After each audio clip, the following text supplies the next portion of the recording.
de la huelga general. Rosa Luxemburgo comienza a debatir en términos teóricos cuáles eran las características de la huelga general y qué tendencias habría como problemas para el marxismo.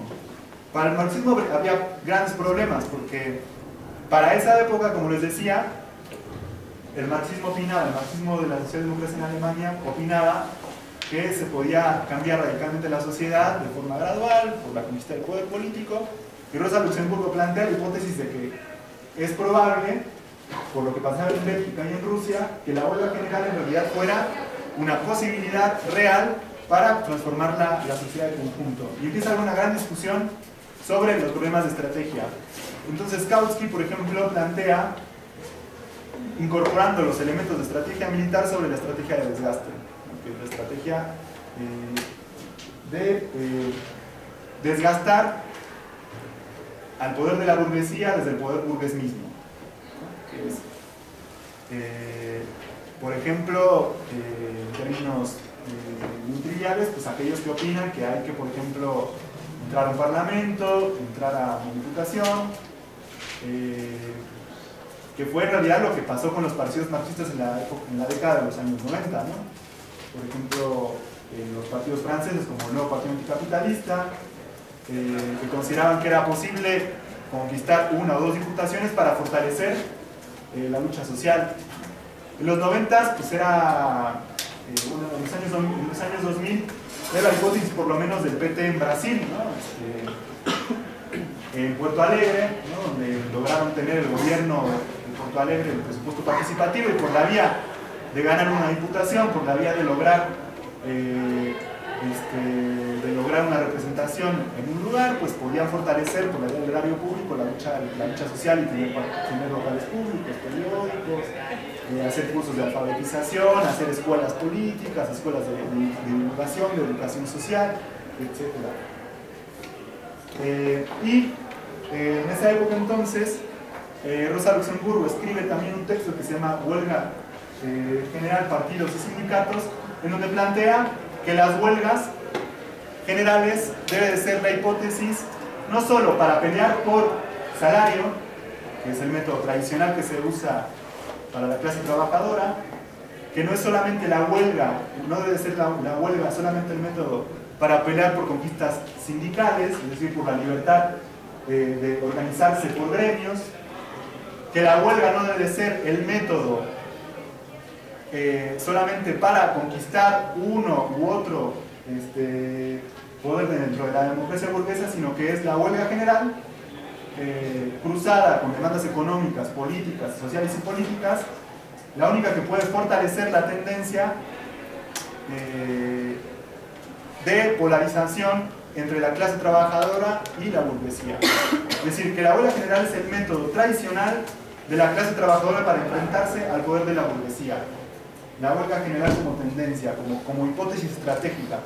Y de ahí es que efectivamente, como decía Yara, Rosa Luxemburgo sea la principal exponente de la espontaneidad dentro del movimiento de masas, en donde la conciencia, en donde la organización, en donde la organización de un partido incluso se ve como algo,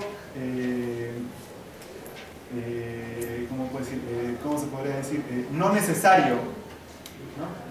Porque, una cuestión secundaria, exacto, porque la clase trabajadora de forma espontánea y por su propia cuenta va a usar sus métodos sin la necesidad de que haya organizaciones en los sindicatos, en la juventud, en las fábricas que organicen esas luchas y esos periodos de enfrentamiento directo entre las clases.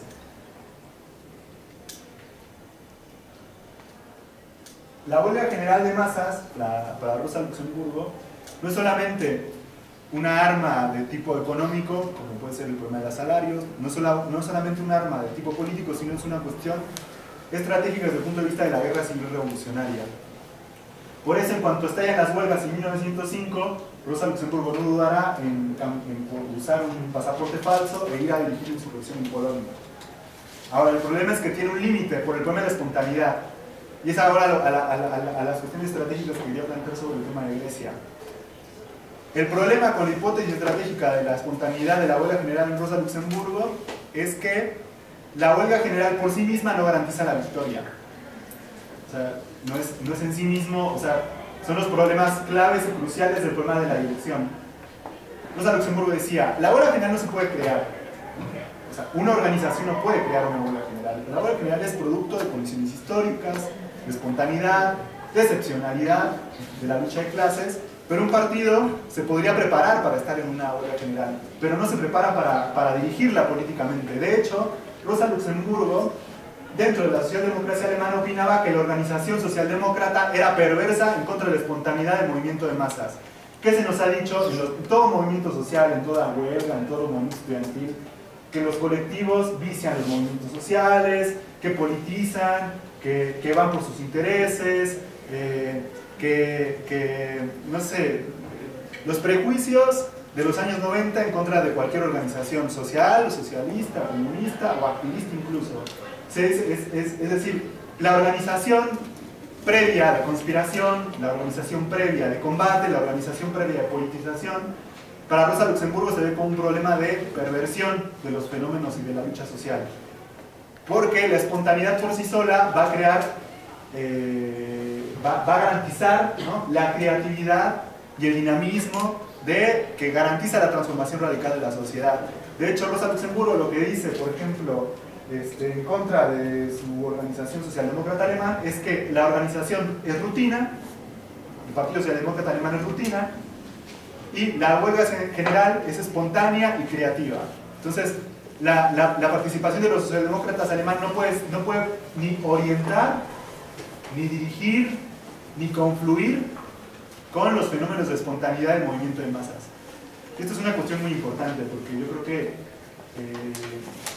yo creo que cala mucho con las ideas pues, autonomistas, ¿no?, o zapatistas de la lucha pues, actual, ¿no?, en las asambleas tanto estudiantiles, en las fábricas, en la lucha social, que se considera la organización como algo negativo, como algo secundario, como algo poco importante.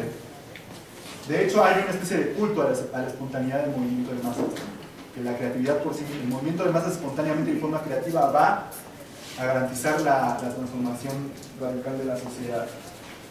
Pero lo que plantea justamente Trotsky decía en el texto del Stalin, que recomendamos, que el problema de la espontaneidad de la huelga general no garantiza la victoria. El movimiento obrero puede ser lo más creativo, la juventud estudiantil puede ser lo más convulsiva, impulsiva y revolucionaria, pero sin dirección política consciente, sin un programa consciente de la toma del poder político, la creatividad por sí sola no puede garantizar la victoria, no puede garantizar la resolución íntegra de las demandas políticas o incluso económicas.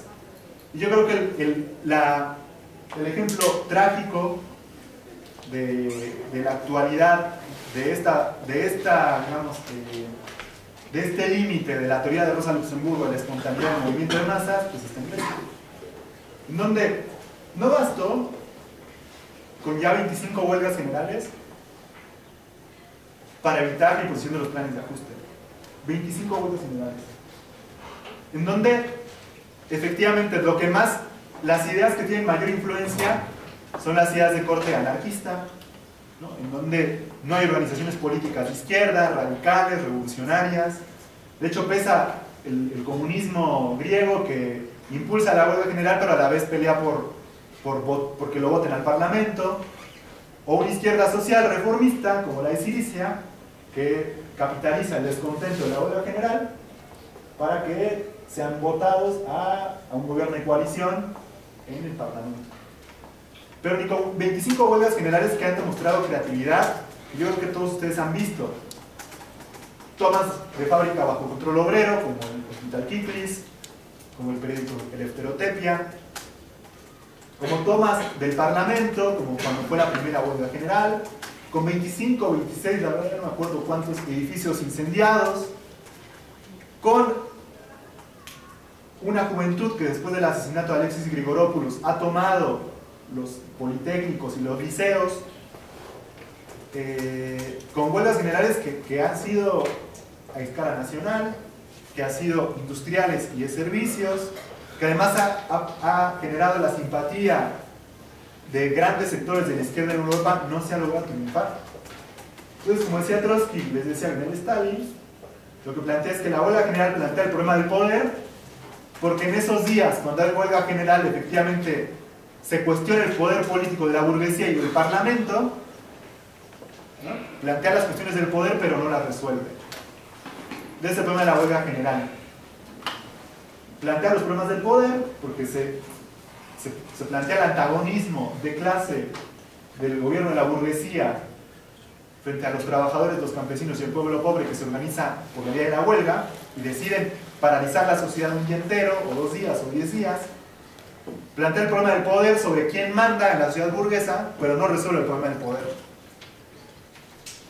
Y de hecho, por ejemplo, otro ejemplo, el ejemplo que digo es trágico, porque son 25 huelgas generales en donde no se consigue la resolución del poder, no se consigue la resolución de las demandas, porque todavía las demandas siguen siendo espontáneas, porque las consignas siguen siendo, por ejemplo, abajo los planes de la Troika y el Banco Mundial, siguen siendo contra los efectos nocivos del imperialismo, del imperialismo europeo, de la Unión Europea, sigue siendo todavía una lucha no consciente, es decir, no en términos socialistas, no en términos revolucionarios, comunistas, porque no hay partido, porque no hay organización revolucionaria, porque sigue siendo solamente espontánea por cuestiones económicas, porque no es por una Europa distinta, porque no es por la toma radical de los medios de producción. Por eso lo que decimos es que la espontaneidad, aunque como decía Lenin, en lo que mandamos del segundo capítulo del qué hacer, es el embrión de lo consciente, la conciencia por sí sola y la espontaneidad y la creatividad de la huelga general no puede transitar a la conciencia socialista, a la conciencia comunista y a la conciencia revolucionaria. Por cuestiones casi, por la teoría de las conciencias, que es a lo que vamos. Pero por ejemplo Egipto o Túnez, la huelga general planteó el problema del poder. En Egipto con las textiles de Al-Maala, en donde efectivamente cae el gobierno de Mubarak. Pero como no había organización revolucionaria,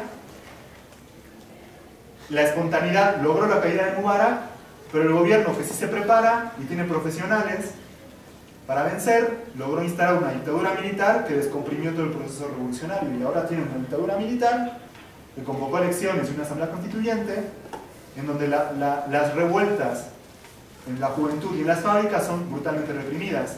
Lo mismo en Túnez.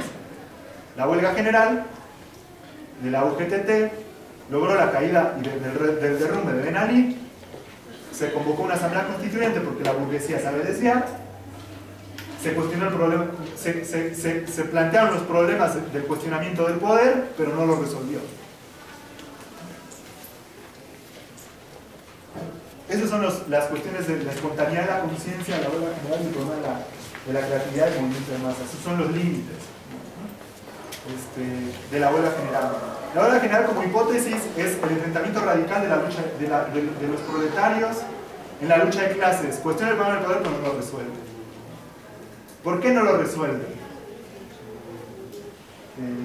Es ahora lo vamos a la teoría de las conciencias en Lenin y la idea del qué hacer dentro del Partido Obrero Socialdemócrata Ruso y las discusiones del qué hacer. Pero bueno, mientras acá paro un poquito y pregunto si tienen alguna duda o algún comentario. Los que leyeron el texto Reforma Social y Revolución, o alguna duda a la teoría de la huelga general, de la revolución, no sé. Entonces recapitulando, los elementos que decías era huelga general, conciencia de... Eran 3 elementos. Los que dijiste al principio que ibas a plantear en esta sesión. Dijiste, y huelga general, algo así, ¿no? Conciencia de... Huelga general y el problema de la conciencia en la lucha revolucionaria. Y el tercer elemento. El problema del partido. Rosa Luxemburgo propone otra estrategia además de la huelga general para lograr el cambio. momento. ¿Alguien más?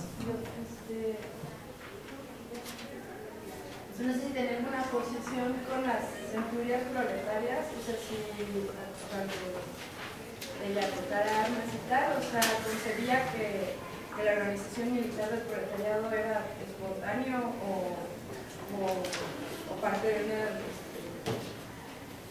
posición sobre las centurias proletarias, ¿no? Y que jugaban en la Alemania de ¿Alguien más? Quizás un poco ligándolo a lo que preguntaba ella, ¿cómo concebía Luxemburgo el problema de la crisis en el capitalismo y la extinción, ¿no?, del sistema de producción capitalista, o sea, del paso para transitar al socialismo? Unas diferencias. ¿Alguien más? Bueno, o sea, en Rosa Luxemburgo, bueno, estamos intentando hacer una interpretación muy general, muy global, como para que queden ideas fuerzas, ¿no? Rosa Luxemburgo tuvo un pensamiento que no fue lineal, pues, o sea, la idea de la huelga general la desarrolla en el siglo XX. Después, en el 18, hay una revolución en Alemania que estalla en todo Berlín, se constituye una república, los consejos obreros de Alemania y de Baviera, que era una población muy lejana, casi campesina, dirigida por Bela Kuhn, en Hungría también. Y en Alemania empieza la revolución de noviembre. Hay una novela que se llama Noviembre, de Alfred Doblin, que habla de la revolución alemana y es muy interesante. Rosa Luxemburgo, para ese momento, además de todo lo que ya les conté de la época de clandestinidad, de lucha contra el reformismo, de lucha contra el revisionismo, es la primera revolucionaria en alemana, junto con Karl Liebknecht, en oponerse a la catástrofe militar alemana de la Primera Guerra Mundial. Es la primera que se opone a la Primera Guerra Mundial porque para ella significaría la barbarie y la catástrofe de todo el mundo occidental y del desarrollo del capitalismo. Eso la va a llevar a la clandestinidad. Entonces, además de la huelga general, va a plantear fundamentalmente la organización en términos todavía, desde un punto de vista espontáneos, por la vía de la constitución de la Liga Espartacista Alemana, que es el origen del Partido Comunista Alemán. Porque a pesar de que se constituye como una ala del Partido Obrero, del Partido Socialdemócrata Alemán, fundamentalmente va a tener su experiencia en una rebelión militar después de la derrota de la Revolución de noviembre de 1918, que es la Rebelión Espartacista del 19, que después va a terminar por su asesinato. Todavía lo ve en términos muy de espontaneidad. Si uno revisa el programa de la fundación de esa liga, el problema del partido y el problema de la organización consciente socialista o del programa revolucionario dentro del movimiento proletario, dentro de las filas del proletariado, el problema de la conciencia sigue siendo un elemento secundario.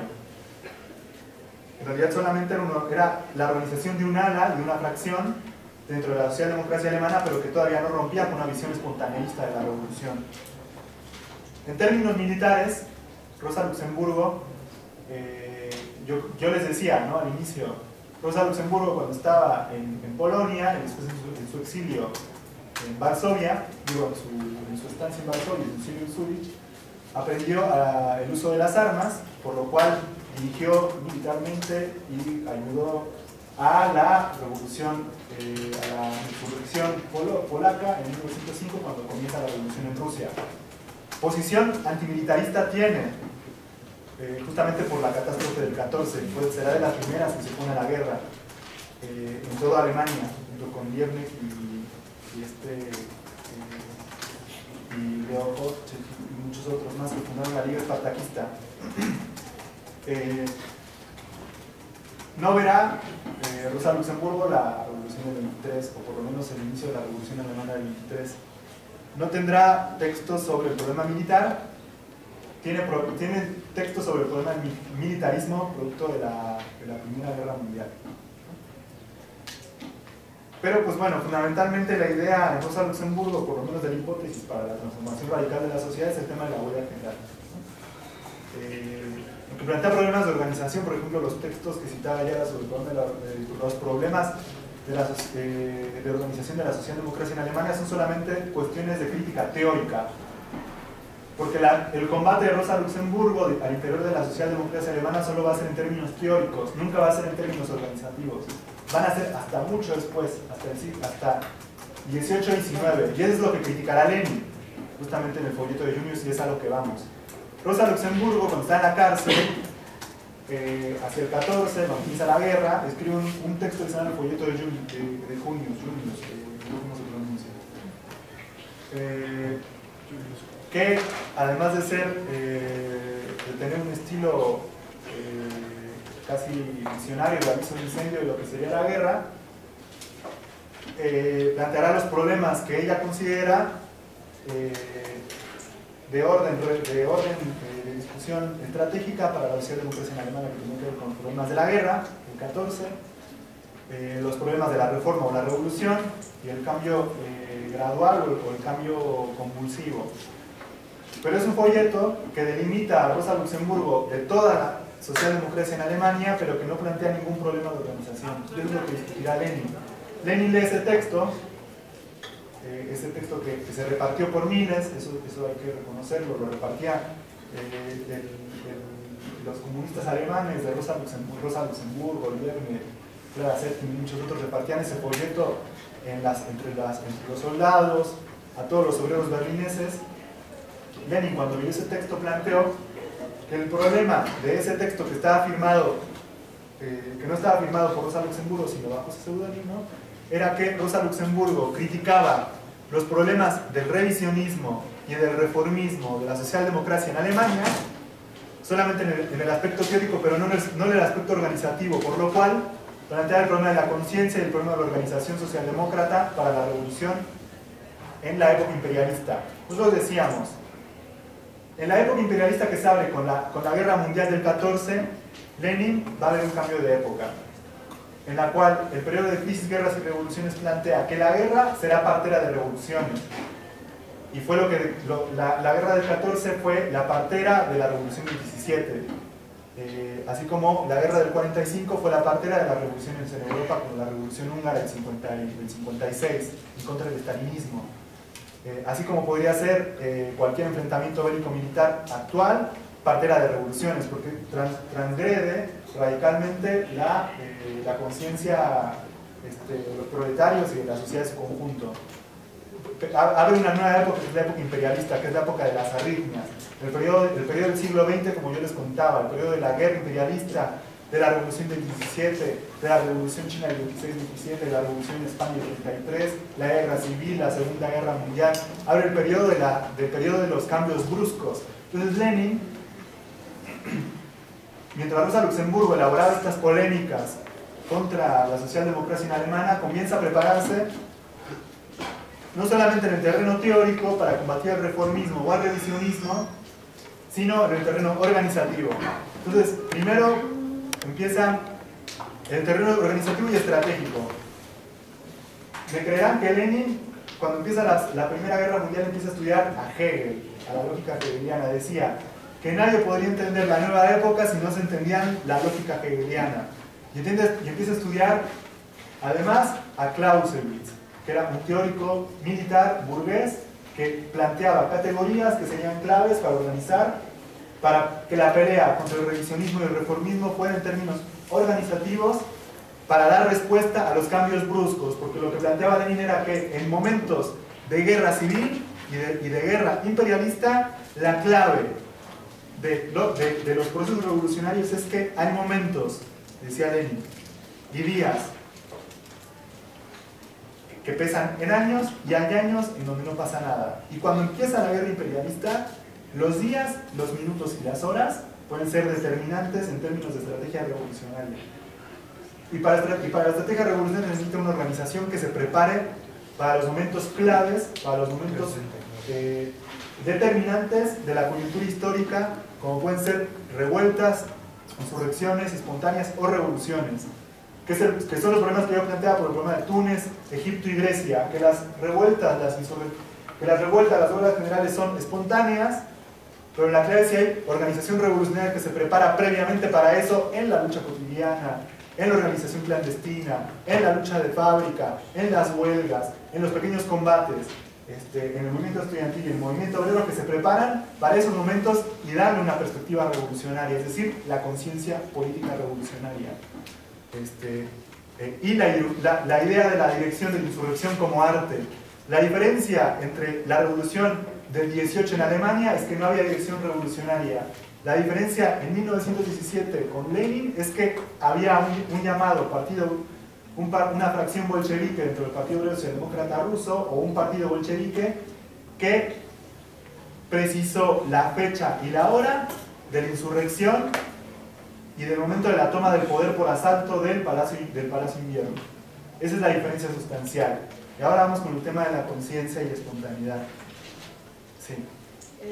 O sea, por ejemplo, para profundizar en la diferencia existente entre, o sea, de la necesidad de dar también la lucha contra el revisionismo en el terreno organizativo, Lenin apuntaba que el problema es que en esos momentos claves, ¿no?, de la lucha de clases, en donde no nos podemos dar el lujo de desperdiciar las grandes oportunidades que nos brinda la historia para arrebatarle el poder a la burguesía, ¿no?, y para cambiar la táctica en 24 horas, que es para lo que se debería preparar el partido cuando se trata del arte de la insurrección y de la toma del poder, es que en última instancia si hay fracciones del partido que tienden, como hacia el revisionismo, a querer aliarse con sectores de la burguesía y no se les combate dentro del partido, no solo en términos ideológicos y teóricos, sino también organizativos, es decir, diferenciándose política y organizativamente de esos sectores, hasta el final la pequeña burguesía o sectores de la burguesía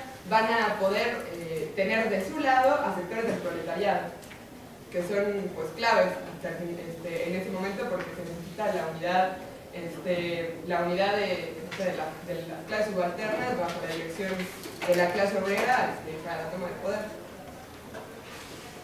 ¿Alguien más, compañeros? Voy a plantear una idea para, creo que ya son 20, pero bueno, para seguir. O sea, acá se plantea el problema de la conciencia, que es un problema como muy clave en términos de la espontaneidad y la lucha, y para pensar los dos fenómenos. O sea, Lenin planteaba en el texto que se envió y que espero que yo les recomiendo que tengan que hacer, que fue escrito a inicios del siglo XX, para discutir entre los grupos revolucionarios rusos sobre el problema de la lucha revolucionaria de los grupos socialdemócratas. Ahí Lenin plantea una teoría de las conciencias y de la hipótesis de organización revolucionaria.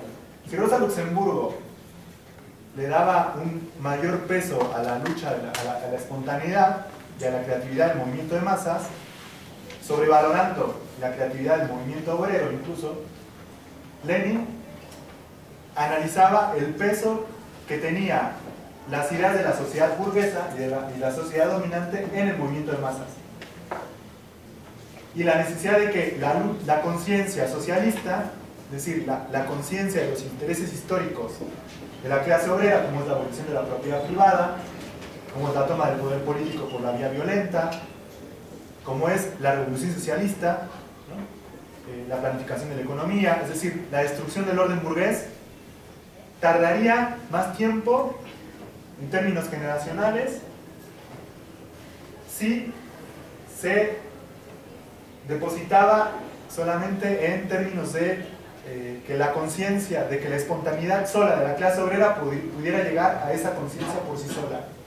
Plantea el problema de dónde viene el marxismo y cómo se puede transformar, cómo se puede construir una sociedad socialista, que es la empresa más difícil que planteó el marxismo, porque es la única que se hace en términos conscientes enteramente, que es el problema de qué dirección, para qué revolución. Es la única revolución, no es la revolución burguesa, ¿no?, que la revolución burguesa es la conquista gradual del poder, de la transformación de la economía, después la conquista del poder político. Se hace una constitución, y por lo regular al campesino si le das tierra y al proletario le das salario, se constituye en una revolución burguesa. La revolución socialista, Lenin plantea, es la revolución, la empresa más consciente que se puede imaginar, que puede tardar mucho tiempo, pero lo que Lenin plantea es que la conciencia revolucionaria, socialista o comunista no va a venir solamente de la clase obrera, porque la clase obrera ha sufrido siglos de explotación y la sociedad burguesa ha operado lo suficiente para dominar desde que se construye como sociedad burguesa, desde el siglo XVI-XVII, ¿no? Y ha dominado en el terreno de las ideas y ha permeado en términos de ideas a la clase trabajadora, a la juventud, al campesinado, como decía Lenin, casi bajo todos sus poros. Por eso, por ejemplo, Lenin decía, el obrero puede pelear por salario, pero probablemente puede pelear por salario bajo una ideología burguesa, por ejemplo, por la vía de tener mejores condiciones de vida individual, o por la productividad del trabajo. Incluso puede llegar, los obreros incluso a veces pueden pelear por un sindicato que logre conquistas salariales de una rama, aunque tenga efectos nocivos en otra. Es decir, el movimiento obrero no puede por sí solo sacar las conclusiones de la necesidad o de los intereses históricos de su clase. Y eso se ve trágicamente, ya lo dijimos, en lugares como Túnez, Egipto, Grecia, el Estado español incluso. Eso es la tarea de la vanguardia revolucionaria. La espontaneidad puede ser el germen de lo consciente, pero solamente una vanguardia revolucionaria puede darle el elemento de programa de los intereses históricos de esa clase. ¿Por qué? Y entonces Lenin planteaba el Lenin de inicios del siglo XX, ¿no? Porque después Lenin va a cambiar, va a tener otra visión. Decía en el capítulo 2 del quehacer: hemos dicho que los obreros no podían tener conciencia socialdemócrata. Esta solo podía ser traída desde fuera. La historia de todos los países demuestra que la clase obrera está en condiciones de elaborar exclusivamente con sus propias fuerzas solo una conciencia tradeunionista, es decir, una conciencia sindicalista. Es decir, la convicción de que es necesario agruparse en sindicatos, luchar contra los patronos, reclamar al gobierno la promulgación de tales o cuales leyes necesarias para los obreros, etc. En cambio, la doctrina del socialismo ha surgido de teorías filosóficas, históricas y económicas elaboradas por intelectuales, por hombres instruidos de las clases poseedoras, por su posición social. Los propios fundadores del socialismo moderno, Marx y Engels, pertenecían a la intelectualidad burguesa. De igual modo, la doctrina teórica de la socialdemocracia ha surgido en Rusia, independientemente por completo del crecimiento espontáneo del movimiento obrero. Ha surgido como resultado natural e ineludible del desarrollo del pensamiento entre los intelectuales revolucionarios socialistas. Hacia la época de que tratamos, es decir, a mediados de los años 90, esta doctrina no solo era ya el programa cristalizado por completo, sino que incluso se había ganado a la mayoría de la juventud revolucionaria en Rusia.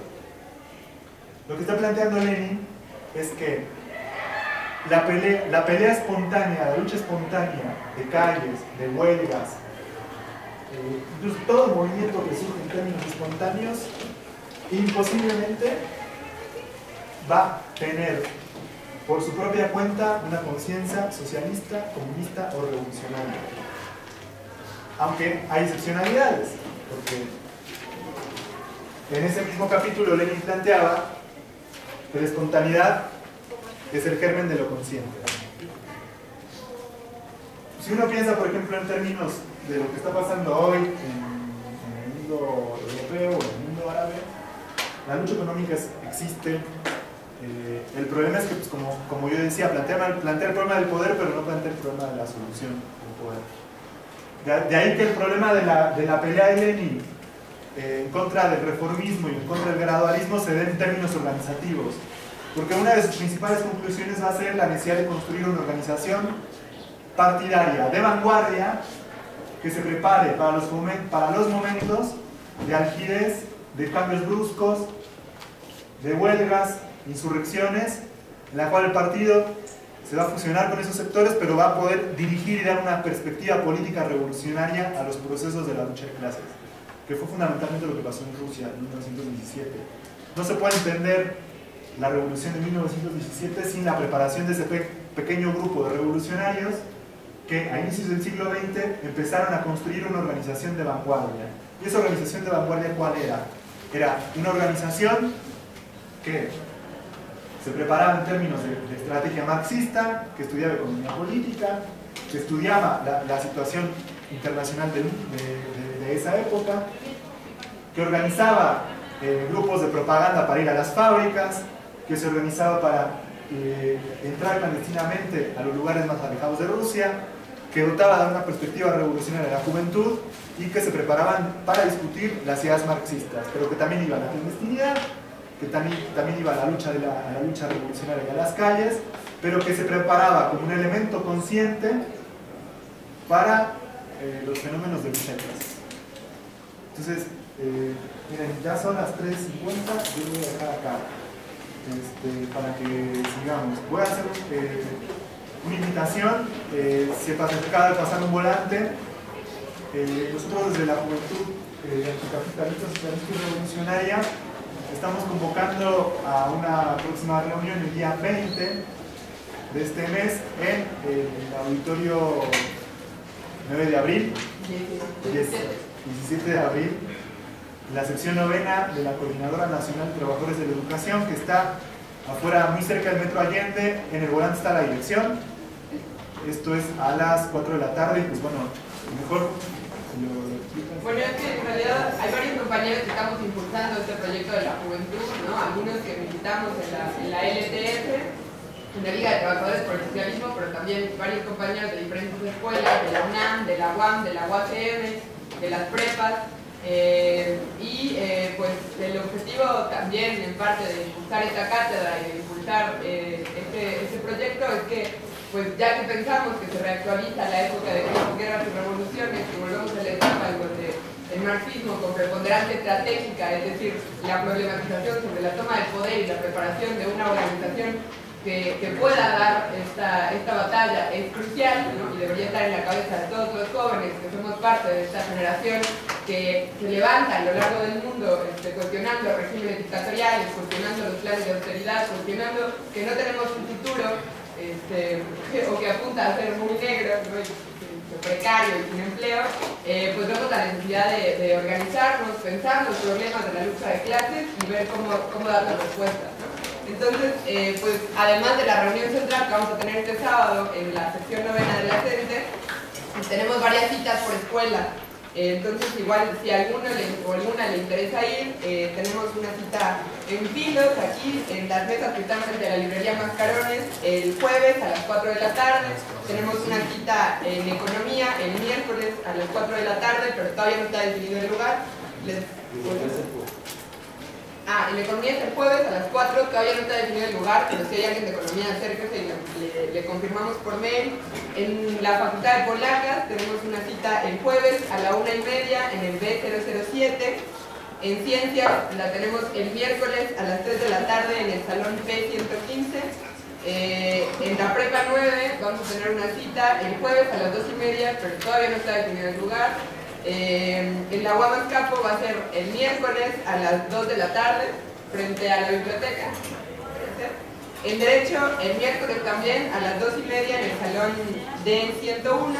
Y para la Facultad de Medicina y para la FES Aragón también tenemos citas, pero no tenemos ni el día, ni la hora, ni el lugar. Pero si hay banda que se acerque, podemos precisar esto después por mail, ¿no? Entonces, si no les quedó claro, si no lo anotaron, si les interesa, acérquense y ojalá le caigan para que podamos profundizar la discusión y ver cómo podemos empezar a organizarnos. El eje central ahorita pues es levantar una campaña contra la reforma laboral en las escuelas, yendo a brigadear a zonas fabriles, intentando vincularnos con jóvenes trabajadores que van a vivir de manera más cruda, más cruenta las consecuencias de la reforma laboral y del intento de los capitalistas y de la clase política de descargar la crisis económica sobre nuestras espaldas.